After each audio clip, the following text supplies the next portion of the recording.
What's the story, Morning Glory? What's the word, Hummingbird? Thank you so much for clicking on my channel and for joining me for my final thoughts on the final episode of Love Match Atlanta. So, overall, I thought that the show was it was decent. It was a good show. It was a good show. If I had to rate it out of five, I would give it probably 3.5 stars. I think that if it comes back, I would definitely watch it again. If it doesn't come back, I'm not going to feel like, I'm not going to feel bad about it if it doesn't come back. I'm not going to be like, oh, there were so many unanswered questions and I was dying to know this and I was dying to know that. Absolutely not. But it was a decent show. It filled up a time slot. If it came back, I'd watch it again. I have no hate towards it, but it wasn't like, one of my favorite shows of all time. I did enjoy it, so if it comes back, good for them. I will definitely watch if it does come back. So Paris and Joseph, at the end of the episode, we find out that they are still not together. I think they hadn't even talked since they had their argument at Shay's party. Um, and I didn't know this, or I must have forgotten this, that Paris was Joseph's third person that he had dated from his own app. And I always thought that you never sample your own product or you never consume your own product. But yeah, she was the third woman that he's dated from his app, which I think is so weird that you invented this app, this dating app, and then you're using it for your own good. That's just weird to me. Joseph overall is a little bit strange. So they hadn't talked since their fight at Shay's party, and as far as we could tell, they are still broken up. Um, Joseph said that it was an amicable breakup. I don't even see how that was amicable if y'all had a really nasty fight the last time y'all spoke and you haven't spoken since. Paris says that Joseph tried to shut him out of the business. And she talked about how since she became his business partner, she had helped him increase his sales, increase his profits. She said that his profits quadrupled after she joined him as a partner, that she brought a whole bunch of new ideas that really helped his matchmaking business. And then all of a sudden, when they broke up, he shut her out.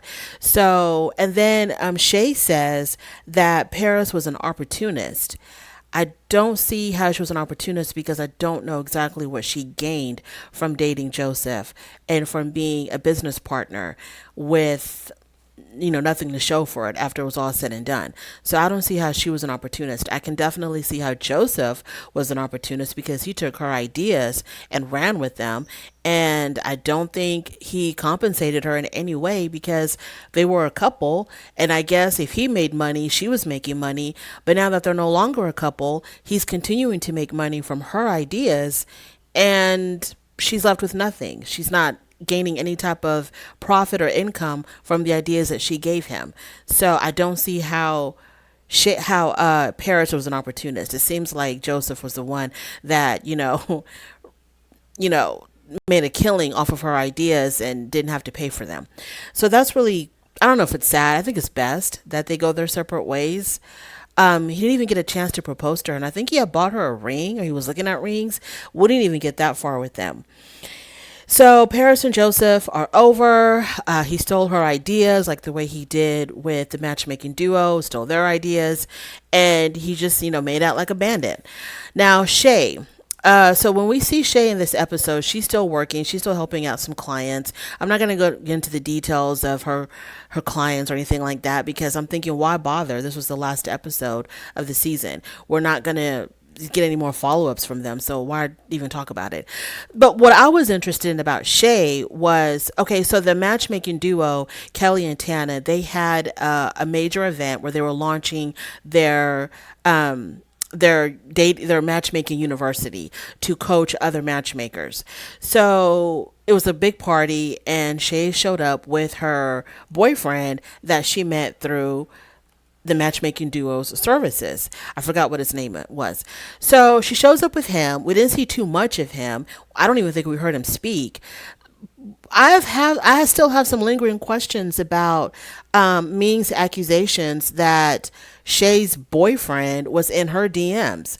Like, there was nothing more said about that. It was just like nothing. Like, was it true? Was it not true? Was there something, salacious going on between Ming and Shay's boyfriend?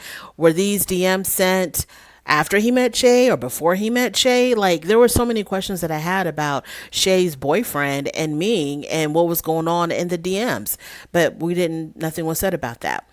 Moving on to Ming herself. So Ming herself, she's still doing well with her international matchmaking business. She's still doing her bridal gown business as well. But as far as her own personal relationship, her marriage, it seems like her and her husband are still going through some issues. She says that she has no problem using herself as a matchmaker for herself. So it seems like there's still some issues there with her marriage, and it may not be going in a very positive direction. Moving on from there, we go to the matchmaking duo. So the matchmaking duo, Kelly and Tana, as far as their business relationship, is still up in the air because Kelly doesn't know if she's going to remain in Atlanta.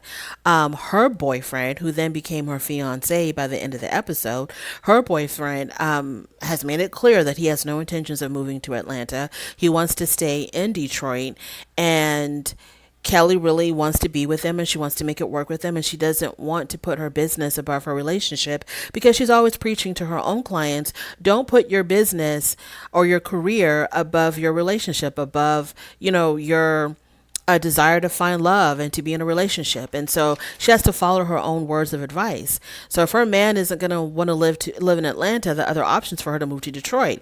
So this is the conundrum that her and Tana are facing, because Tana doesn't want her to move to Detroit. Tana wants her to remain in Atlanta so that they can continue with their business. And Kelly, every time Tana would bring up, okay, so what about our business? What do we do with our business? Are you going to stay? Are you leaving? What's happening there? It seemed like Kelly didn't want to give a concrete answer. I guess Kelly herself was still trying to process what she was going to do. And then I think at one point she even told Tana, stop pressuring me. Let me just sort of think it through to figure out what I'm going to do. Because it seems like Tana was always bringing up what's going to happen. Are you moving? Are you staying? But Tana has the right to know. She has a business to conduct, and she needs to know, where is the future of this business going? What is it going to look like? Are we going to be partnering here in Atlanta together? Are we going to be partnering from different states? And how is that going to work? So I saw nothing wrong with Tana wanting an answer right then and there, but Kelly still had to process some things. Well, at the end of the episode, at their event, because Tana and Kelly have thrown an event launching their matchmaking university, and they got up, they made a speech talking about what their university was all about. And then after they were done with their speech, Kelly's boyfriend comes up and stands next to her and takes the mic from her, and he proposed to her. And he got down on one knee in front of everybody, and he asked her if she would marry him, and she said yes. And so now they're officially engaged.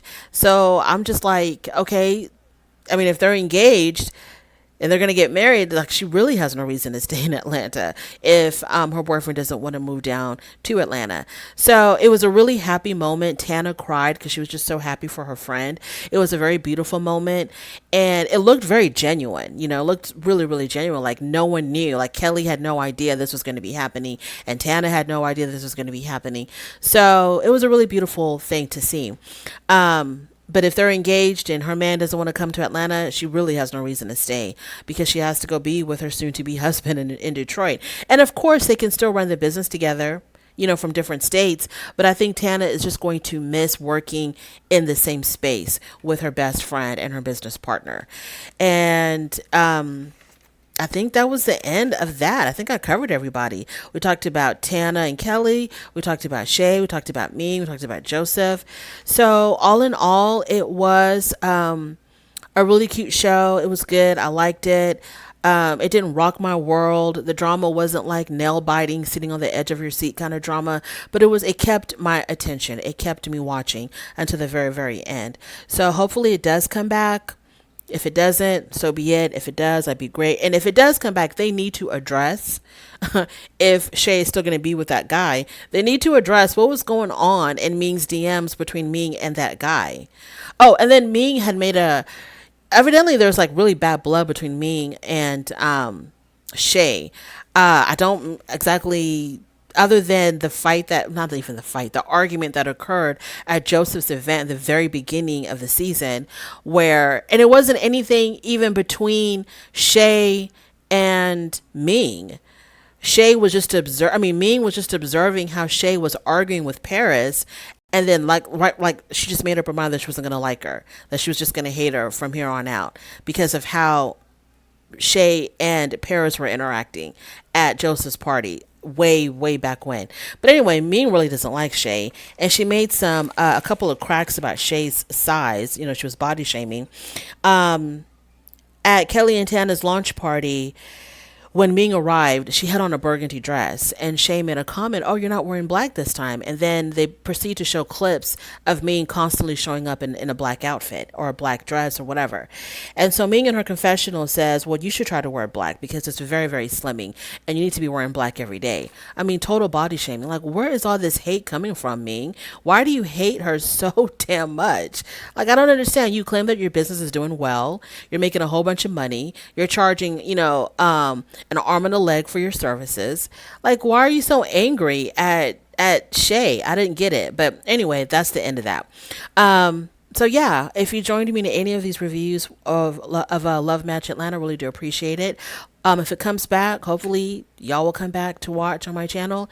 Thank you so much. I really do appreciate it. If you made it this far in my video, and on your way out, don't forget to rate. If you like this content, subscribe, and I'll definitely talk to you later. Bye.